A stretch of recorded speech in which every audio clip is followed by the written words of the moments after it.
kulanti wacan oo wanaagsan dhegeystayaal meel kastoo aad naga maqlaysaan waa subaxnimo talaado ah 8 bisha 8 ee sanadka 2023 waxaan ahay Kawthar Maxamed Cabdullaahi idaacadda subaxnimo qodobada aad ku maqli doontaan waxay kala yihiin xildhibaanada golayaasha deegaanka ee 5 degmo oo kamid ah Somaliland oo uu furmay shiray kaga arinsanayaan digreeto xukuumadda kaga joojisay awoodihii sharci ee ay lahaayeen wiil Soomaali ah oo ka mid noqday 100 qof oo loo magacaabay hogaamiyaasha barnaamijka Obama Foundation ee Mareykanka marka barnaamijkani waa barnaamij la yiraahdo barnaamijka layliga horumarinta hogaaminta ee lagu talagalay Mareykanka marka 100 qof ayaa laga xushay Mareykan oo dhan gobol kasta waxa laga soo qaaday 2 qof marka runtii sharaf weyn bay tahay inaan ka mid noqdo 2 qof ee laga soo qaatay Minnesota diblomaasi sare oo Mareykan ah oo sheegtay in taliska militariga Afgambiga kula wareegay Niger aanay diyaar u ahayn inay dalka dib ugu soo celiyaan nidaamkii dimuqraadiga ahaa waxa kale oo aad barnaamijka ku maqli doontaan ka tagaya kuma goyn ku tabaya kuma nicin damba tiri istaayay qalbigaygu kuma tirin waa tan oo xusuusaha igu badan ku tabiya weli waxaad ku taallaa hankii taashka ku xiray rajatiigsigaygana tirigaagu kama damin taalladaadu ruuxday ka dhex taagan tahay weli su-aashu waa qof aad jeceshahay ma ka tegi lahayd barnaamijka ayaad ku maqli doontaan qodobadaas iyo kuwo kale oo faahfaahsan ciyaarihiina ay ku jiraan idaacadda subaxnimo waxaa soo saaray Cabdiqaadir Yuusuf Cali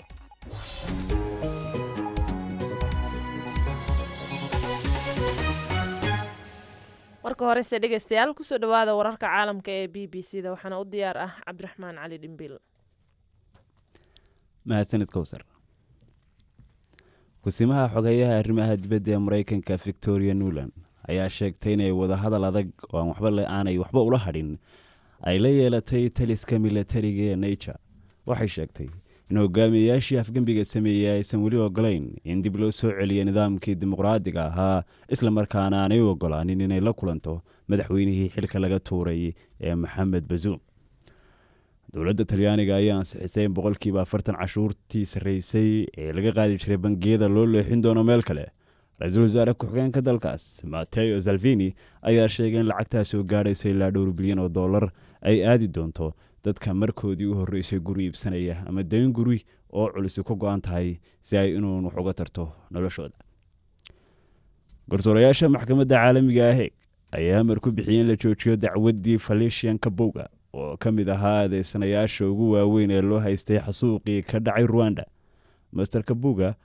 oo imika uu hayo xanuunkaas aasaqo ayaa lagu eedeeyay inuu hantidiisii faraha badnayd u adeegsaday inuu ku maalgeliyo dilka ilaa 800,000 oo qof oo u badan qoomiyadda Tutsiga iyo Hutuugii xilligaas qunyar socodka ahaa baaritaan ay samaysay BBC qaybteeda Carabidana waxa lagu ogaaday adeymo ku saabsan xadgudubyo baahsan oo dhanka jinsiga ah oo ay geysteen mulkiilayaasha cilaajyadu si gaar ah Morocco iyo Suudaan la taliye sare oo dawladda Suudaan ah kaas oo ka falcelinaya xaaladdan ayaa qirtay in xaaladdu hadda jirta ay tahay mid qasan oo loo baahan yahay dib u habeyn dhan kasta tiraba 8 dumar ah oo BBC-du la hadashay ayaa sheegay in iyadoo laga daweynayo sheegasho in shaydaan ku jiro siyaabo khaldan looga faa'iideystay ugu dambeynna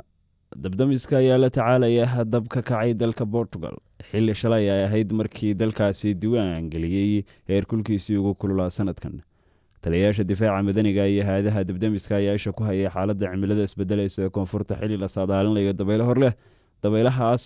oo la sheegay inay si culus uga baahi karaan guud ahaanba gobolkaas boqolaal dabdamis ah ayaa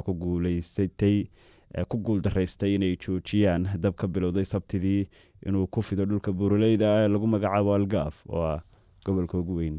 galbeedka Portugal Cabdiraxmaan Cali Dhimbil ayuu kaasi ahaa oo inala socodsiinayay wararka caalamka ee BBC-da markana dhageystayaal u diyaar garooba qaybaha kale ee nooga haray barnaamijkeena subaxnimo waa hagaag subax wanaagsan mar kale dhageystayaal aan ku bilaabnay sida warka caalamka aad ku maqleyseen diblomaasi sare oo Mareykan ah ayaa sheegtay inuu wada hadal furan oo adag la yeelatay taliska militariga Niger Victoria Nuland oo ah kusimaha ku-xigeenka xogayaha arrimaha dibadda ee Mareykanka ayaa sheegtay in hogaamiyayaasha Afgambiga kula wareegay dalka aanay ogolaan inay dib u soo celiyaan xukunkii dimuqraadiga isla markaana ay ka hor istaageen inay la kulanto madaxweynaha xilka laga qaaday Mohamed Bazoum faahfaahinta warkaasi waxaa inoo haya Cabdiqaadir Yuusuf Cali ku dhowaad 2 toddobaad ayaa laga joogaa markii Niger ay hoos tagtay xukunka militariga. Madaxweyne Bazoumna wali waa xayiran yahay. dibadbaxyo dhowr ah oo dalkaasi ka dhacay ayaa lagu arkay taageerayaasha Afgembiga kuwaasi oo kor u lulaya calanka Ruushka. waraysiga uu siiyay BBC-da ayuu xoghaye Blinken ku eedeeyay Ruushka inay ka faa'iideysanayaan xaaladda Niger, balse ma jirto calaamad muujinaysa in Ruushka uu ku lug leeyahay arrintan.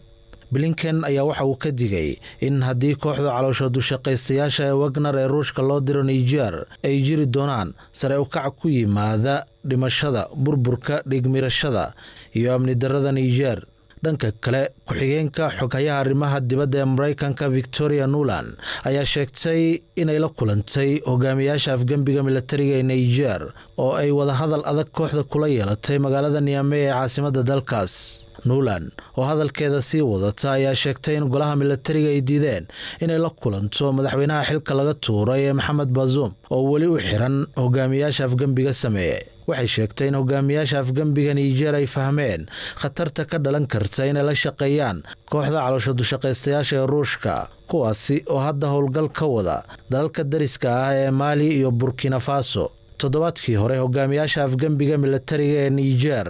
ayaa la xiriiray kooxda Wagner si ay taageero ugu helaan faragelin kasta oo militari uga timaada ururka galbeedka Afrika ee ECOWAS kadib markii uu hanjabaado faragelin militari u soo direen ururkaas. ururka ECOWAS ayaa shir jaraa'id yeelan doona maalinta Khamiista ee soo aadan si ay uga wada hadlaan tallaabada xigta kadib markii hogaamiyaasha Afgembiga iska indhatreen tallaabooyinkii siyaasadeed iyo kuwii diblomaasiyadeed ee ururka soo jeediyay. inqilaabka oo u muuqda mid aan dhamaad lahayn ayaa waxaa cad in faragelin kasta oo militari oo ay sameeyaan hogaamiyaasha galbeedka Afrika ay halis dheeraad ah gelinayaan xasiloonida gobolka. cabdiqaadir yuusuf cali oo mahadsan yahay oo inala socodsiinayay wararkii ugu dambeeyay ee dalka Niger. dhanka kale xubnaha ururka dhaqaalaha ee wadamada galbeedka Afrika ee loo soo gaabiyo ECOWAS ayaa hore taliska militariga Niger ugu digay inuu qaadi doono tallaabo militari haddii aanay soo sii dayn madaxweyne Mohamed Bazoum. haddaba tallaabada militari ee ECOWAS maxay horseedi doontaa? su-aashaas iyo kuwo kale ayaanu weydiinay Maxamed Xasan Dable oo falanqeeya arrimaha siyaasadda iyo xiriirka caalamiga ah. Axmed Yuusuf Cadceed ayuu qadka telefoonka ugu waramay. duulaanka ay ka baqayaan waxa weeye in ururka ku bahoobay ECOWAS ee galbeedka Afrika ay abaabulayaan in ay ku soo qaadaan weerar maadaama xilligii loo qabtay in xukunka lagu wareejiyo xabsigana laga sii daayay madaxweynihii Mohamed Bazoum ee la inqilaabay ay dhaaftay oo xaday ahayd. waxa hadda ay filayaan waxa weeye in dagaal uu kaga yimaado dhankaas, weliba dagaalkaasoo garab ka helayo dowladaha galbeedka khaasatan Mareykanka, Ingiriiska iyo Faransiiska oo diyaar u yihiin in ay ka caawiyaan duulaankaas dowladahaasi galbeedka Afrika ee ay Nigeria horboodayso. tallaabadan military ee horaana ay ku baaqeen in ururka galbeedka Afrika ay qaadi doonaan haddii aan si degdeg ah loogu soo celinin madaxweyne Mohamed Bazoum ee xukunka, maxay horseedi kartaa tallaabadani? waxay horseedi kartaa in regionka dhan ama gobolka dowladaha ku xeeran oo dhanba ay dhibaatada gaarto, in xoog la isku dayo in lagu weeraro militariga Niger ee talada la wareegay. taa waxaa ka dhalan kartaa in ay sida ay ku baaqeen dowladaha kale ee Mali iyo Burkina Faso oo ay ciidamo gacanta ku hayaan taladeeda, waxay ku baaqeen haddii lagu soo duulo dalka in ayagana dagaalka dhinacooda ka soo geli doonaan ayaga oo la safan Niger. marka waa arrin aad iyo aad runtii walaaceeda iska leh, waana arrin mataqaanaa runtii ay ka dambeeyaan quwadaha waaweyn ee isku hayo hardanka geopolitiga ama siyaasadda juqrafiyeysan. waa haddii aan galbeed oo dhinaca iyo Ruushka oo xagga bariga kolley isagu cadcad. dhowaan waxaa socday mudaharaadyo ay dhigayaan shacabku ay ku taageerayaan Afgembigii halkaasi ka dhacay. maxay tahay dowladdan ama xukuumaddan ay shacabku diidan yihiin balse wadamada shisheeyuhu ay doonayaan? dabcan Faransiiska khaasatan oo ahaa gumaystii hore ee dalka hore u gumaystay gebi ahaanba bariga Afrika meelihii uu ka gumaysan jiray oo dhan waa laga soo nacay, waxaana ugu wacnayd in uu weligiiba ku hayay nidaam gumaysi ah, khayraadkoodana uu iska daldalanayay, siyaabo kalena uma taqaanaay weli madaxa kaga fadhiyay. waa tii Mali uu ka baxay 7,000 oo ciidan oo halka ka joogay uu kala baxay. ciidamada qaramada midoobay Mali ku jirayna ay ballansan yihiin sanadkan in ay ka baxaan gebi ahaanba oo laguna muransan yahay inay waqti qaadan doonto ka bixitaankooda. haddaba dadkii galbeedka way soo naceen, khaasatan Faransiiska way soo naceen, sidaas ayay u taageerayaan kacaanka militariga ka dhashay waana mid aad moodo in uu janjeero dhanka Ruushka. waan gartay Mali iyo Burkina Faso kasakow inay sheegaan inay erga u diri doonaan dalka Niger ma waxay ku hanjabeen ama ay sheegeen in ay tallaabo military qaadayaan haddii la soo weeraro ciidamada afgambiga sameeyay sidaas ay sheegeen waxay yiraahdeen waxaan weerar lagu soo qaaday Niger waxay ka dhigan tahay weerar anagana lagu soo qaaday marka waynu ka falcelinaynaa bay yiraahdeen marka way caddahay mantiqada marka ciidanka waa la dumin karaa oo way sahlan tahay laakiin xasilinta dalka ayaa dhib badan arrimahaasi dalal badan baa lagu soo bartay Ciraaq oo kale Afghanistan oo kale maxay ahayd awoodo xulafa intay isbahaystaan ay dalku dumiyaan way sahlan tahay laakiin dib u unkashadiisa iyo soo xasilintiisa dambe ayaa waqti qaadanaysa marka kulley arrinkan maadaama waxa ka dambeeya ay quwado waaweyn ay yihiin waxay u eg tahay in ay ku tartamayaan dagaalkii qaboobaana uu yahay meesha waxa ka socdo dowladahan waaweyn iyagu waxba kama gelin khasaaraha iyo burburka ku imaanayo fagaarahaas lagu dagaalamayo iyagu midba midka kale ayuu rabaa in uu kaga awood bato ama saameyn bato marka dhib kuma ay aha inay dabada ka riixaan inay ku baratamaan in mataqaanaa ay ku kala adkaadaan laakiin dhibku wuxuu soo gaarayaa dalka dagaalka iyo mantiqada dagaalka uu ka dhacayo oo ah Afrikada galbeed hadda waxaad ka dhawaajisay Ruushka baraha bulshadana waxaa qabsaday suurtagalnimada in ciidamada calooshadu shaqaystayaasha ee Ruushka ee Wagner loo yaqaan ay ku sugan yihiin gudaha dalka Niger inkastoo aan warkaa la xaqiijin karin suurtagal ma tahay inay halkaas ku sugan yihiin lama xaqiijin karo laakiin waa wax suuragal way tahay laakiin xaqiijin bay u baahan tahay hase yeeshee wayba ka hadleenba Wagner maalintii dhaweyd way soo dhaweeyeen inqilaabkii ka dhacay Niger halka waxa ka cad in Ruushka saameyntiisii ay ku ballaaranayso dowladaha galbeedka laakiin waxaaba suuragal ah in macnaha Ruushka si rasmi ah uu mataqaanay naftiisu soo dagaalka Ukraine uu ku mashquulsan yahay in uu si hadii dagaalka uu weynaado uu si toos ah u soo galo maxay tahay danaha gaarka ah ee dalalka reer galbeedku ay kala yihiin wadamadan galbeedka Afrika siiba hadda dalka Niger wuxuu xulafo dhow la ahaa reer galbeedka waxaana halkan uu kala qayb qaadanayay dowladaha galbeedka la dagaalanka kooxaha argagixisada ama islaamiyiinta haddaba waxaa jirta in ay saldhigyo diyaaradaha aan duuliyaha lahayn ay ku yaaliin dalkaas oo ay kala leeyihiin saldhigyadaasi Mareykanka Ingiriiska Germany Talyaaniga iyo midowga Yurub dowladahaasi danahooda ayagoo fiirinayo in ay iska kaashanayaan la dagaalanka argagixisada waxaa kaloo iyadana loo adeegsan karaa in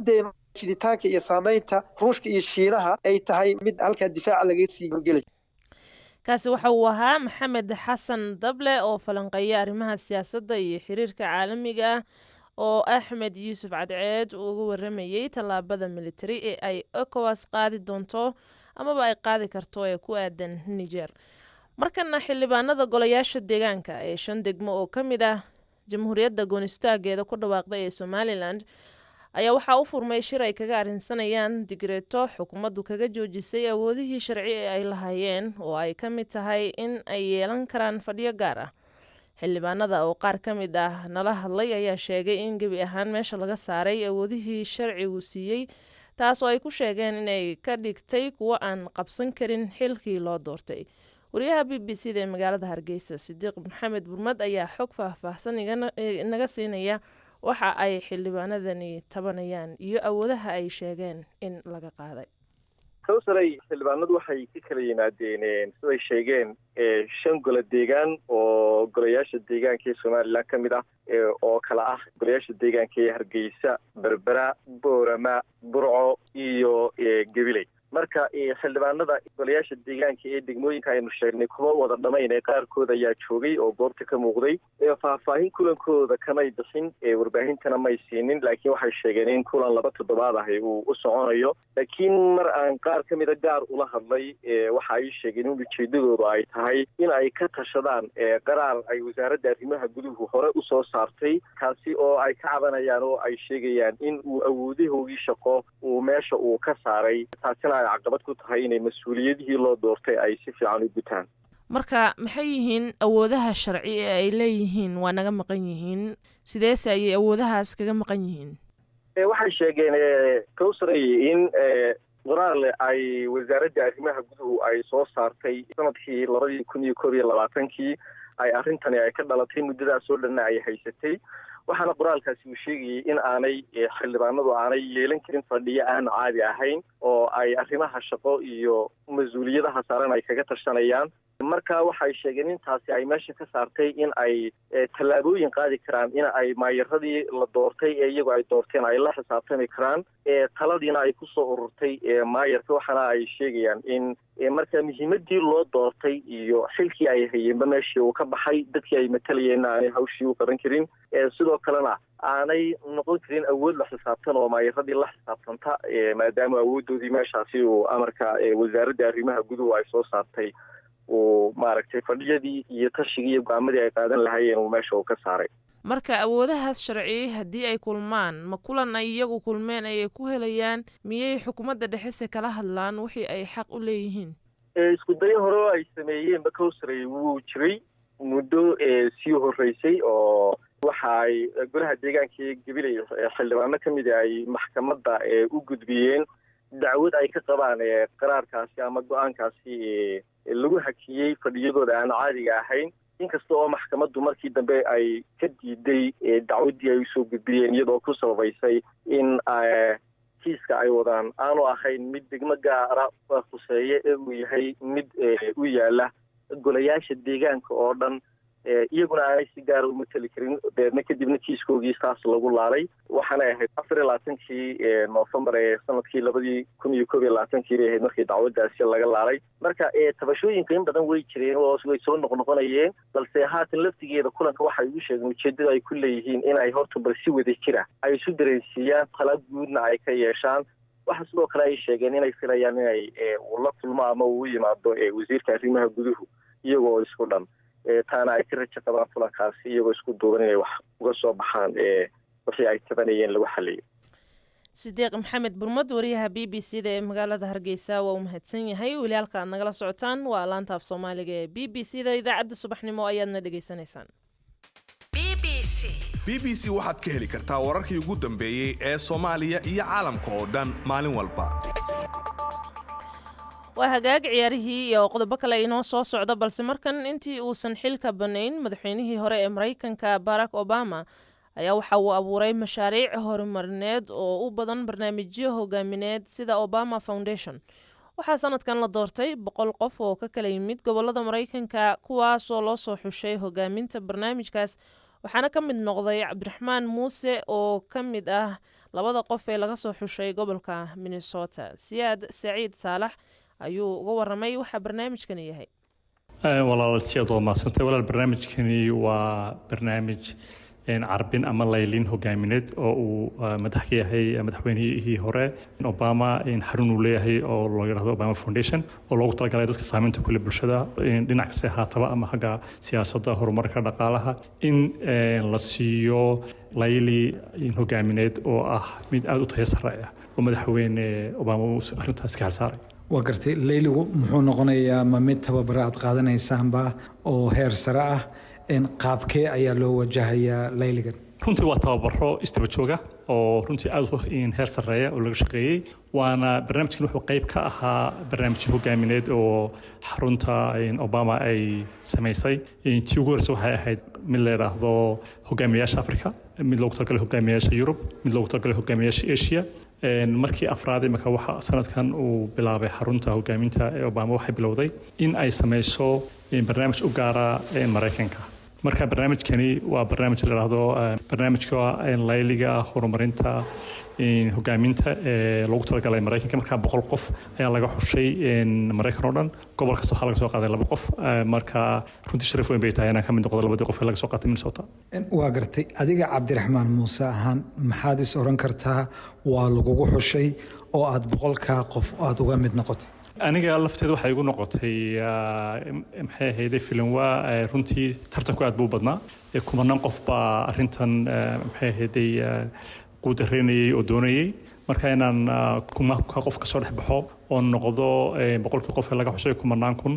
runtii sharaf weyn bay tahay waxaan isleeyahay inuu maxaa la yiraahdaa dadaalkan ugu jiro in hagaajinta tayada bulshadeena iyo maxay arrimaha shaqaaleena qayb ka ahayd iyo taariikhdeeda hogaamineed hore hadii noqdo xagga sidii hadii noqdo xagga midkaansalka iyo kaalinta bulshada ku dhexleeyay qayb ka ahayd runtii sharaf weyn way tahay waa gartay Cabdiraxmaan ahaan maxaad ka filaysaa in barnaamijkan hogaaminta ah uu ku kordhiyo adiga naftaada run ahaantii inaad ka mid noqoto dad gaara oo xarunta Obama iyo madaxweyne Obama si gaara u carbinayo waxay leedahay qiimo weyn. Obama waxa lagu yaqaanay inuu lahaa tayo hogaamineed oo sareysa. runtii waxaan rajaynayaa inaan wax badan ka barto programkan. waxaan kaloo rajaynayaa dadka igula jira tababarka ama hogaaminta in seminarkan in aanu wax kala kororsano dad runtii aad u qiimo badan ku jira. marka aad baan runtii u soo dhaweynayaa. waxaanan jecelahay wixii aan ka soo bartay inaan bulshada ku soo celiyo. waa gartay in muddo ah magaaladan ama gobolkan waxaad ka dhex muuqatay arrimaha u doodida xuquuqda shaqaalaha. ma is oran karnaa arrintaas ayaa kuu xambaartay barnaamijkan weyn? waa laga yaabaa laakiin waxay eegayaan dhammaan taariikhdaadii oo dhan, taariikhdaadii shaqo, taariikhdaadii bulsho, waxbarashadaada, aqoontaada iyo maxay ahayd akhlaaqdaada. marka waxyaalo badan bay qiimeynayaan. runtii waa laga yaabaa taas inay qayb ka ciyaartay. isugeyn anigu waxaan diyaar u ahay inaan halgankii aan ugu jireen shaqaalaha dadka laga tirada badan yahay danyartaa inaan halkii ka sii wado. haddii aan mataqaana xataa aan heli lahayn hogaamintana awalba waan u taagnay inaan shaqaalaha u doodo iyo dadka saboolka danyartaa. taana waan sii dardargelin doonaa laakiin runtii waan ku faraxsanahay barnaamijkeena ka qayb noqdo. waa gartay cabdiraxmaan, ugu dambeyntii waxaa magaaladan hore uga jiri jiray barnaamij weyn oo loo yaqaano Bush Foundation oo ilaa lacag 100,000 oo waxbarasho iyo horumarin ah lagu bixin jiray. tan Obama miyay leedahay dhaqaale kaasoo kale ah? ما يتاني كنا دقالة ملها لكن واحد هذا هاي تببر سياسات يهجمينيد أو تصرية لكن واحد قلنا دقالة متشرتهم رونتي مركب حاجة كان كانت تن أوباما كميزان ورسم كان نقطة حاجة تببر كيتهيدا تببر كقف كهجمي هاي وهلايو مركب تاسنا نجي مهمة رونتي لعقد والسمين كرا لكن تببر كيحرفضها مرة مهمة. cabdiraxmaan muuse ayuu kaasi ahaa oo siyaad siciid saalax u waramayay. markana dhegayste qof aad jeceshahay ma ka tegi lahayd? maxay tahay duruufta sababi karta inaad kaga hari karto qof aad muddo soo jeclayd welina aad jeceshahay? maxalba samirtaag waa mise waa jidka kaliya ee u bannaan qofka marka uu go-aan caynkaas oo kale ah qaato? heeso badan oo xaaladan oo kale ka hadlaya ayaa jira, balse tii ugu dambeysay oo uu sameeyey abwaanka magaciisa la yiraahdo Cawaale Ismaaciil Saleebaan oo loo yaqaan Deeqsi ayaanu qodobkan ku eegi doonaa. waxaanu abwaanka u waramay wariyaha BBC-da ee magaalada Hargeysa Sidiiq Maxamed Burmad. bal aan idin kala baxo abwaan Deeqsi iyo Sidiiq Burmad.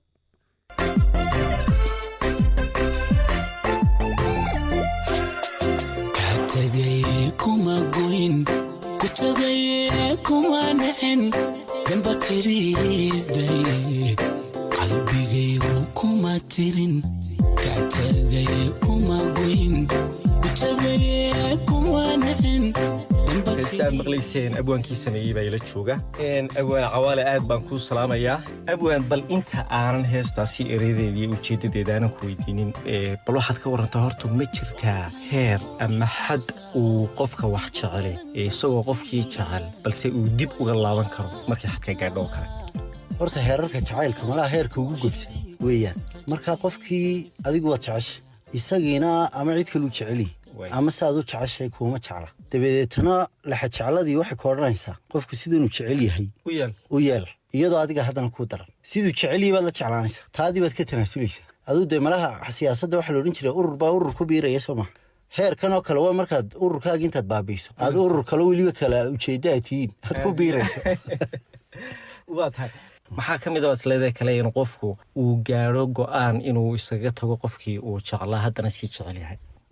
horta Sadiiqo waxyaabo badan baa sababa laakiin marka naftu waxa ka oranaysa armo marka aad fasaxdo ee tiisa u raacdo ay rijaalka ka dhalan kartaa oo culayskii iyo qasabkii iyo jujuubkii aad ka dulqaaday aad isleedahay malaadu ciidamadaada dib u qaado qofkii uu ku soo jilci karaa oo ma wada ahaan si wada deynay macarijo ayaa dhinac kaga jiray haayo qofkii wuxuu isleeyay marka aad malaha space ka siiso bilo qofkii baha ku soo noqdayo imka aad dhibayo oo kale marka go'aan caadiya ma aha wuxuu isleeyay malaha de jacaylkaagana dhib ku noqday bal yarana si hor ha laakiin isagu ma dal doorsanayo uu si taagnaanaya halka riyada laftigooga baan heesta ka dhex dareemay iyagoo oo heesta ay ku bilaabmayso sidii qof iska tagayo kale inay haddana dhexda ay ka sheegayso erayo in ay weli qorshihiisu yahay aadiyaad rabitaanka iyo helista marka waa qalbi iska hor imanaya aadiyaad waxa kale oo Sadiiqo jira qofkii isagoo huba qofkan inuu 100 qalad ka galay sida wadkiisa u huba ayuu haddana waxaan uu ku haysto tuhun iyo waxaan u hubin ka soo qaadaya eedana isagaa ama isa saarayaba 100% ha wixiina hadda 100% wuu ogi marka waa astaamaha dadka wax jecelo inay beri yeelaan qof dhibta u geystay ayaa ka mid ah bal erayada iyadoo oo muusiga dhageystayaasha in way maqleen dibna way noogu baahan doonaa bal erayada siday dhadhamayaan iyo fariintii xambaarsan yihiin inoo maray erayadu waxay ku bilaabayaan kaa tegaya kuma goyn ku tabaya kuma nicin danbaa tidhi istaayay qalbigaygu kuma tirin waa tanoo xusuusaha igu badan ku tabiyaa weli waxaad ku taallaa hankii taashka kuu xidhay rajatiigsigaygana tiriigaagu kama demin taalladaadu ruuxday ka dhex taagan tahay weli ha ahaata tabasho waxaan kaa tirsanayaa duun ha u badnaadee inaan eeda kugu taxo xisku wuu ka tudhayaa naftu waxay tilmaansiga itustaa wanaagiyo wakhtigii horee tegey tolmoonidaadii 10 jeer qof laabtiyo lagu tolay wadnaha bidix durba lama takooree hadduu tacaddi waayuhu kala tiro lafiyo jiidh isku tiirsanaan jiray sida cadow istalax taga istoydaa ka fiicane beri baad ka tahay weli xaggaygoo turxaanli'i kutix keliya cabli waxaa jirtay hees caana oo uu sameeyey cabdulqaadir xarsi yamayam oo uu gabadhii ku ammaanayo uu jeclaa iyo siduu u fasaxayo dabeedna uu sii ducayay in la sii dardaarmaya xitaa ka guursan doonto aad iyo aad aamina kan doorto aad iyo aad marka waxay muujinaysaa xataa leexa jeclada waa wax dhici kara inuu ninkaasi ninka dambe guursado hadduu gabadhaa xumeeyo ay gacanka hadal baa arrintoodu gaadhi karto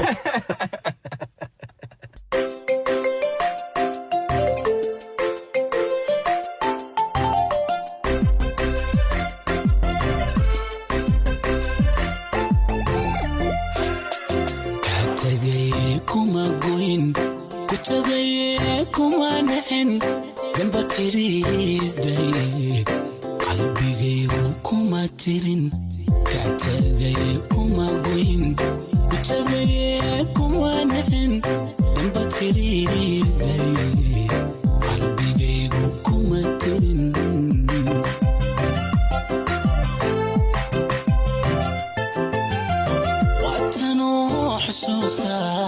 igu badan ku tabiya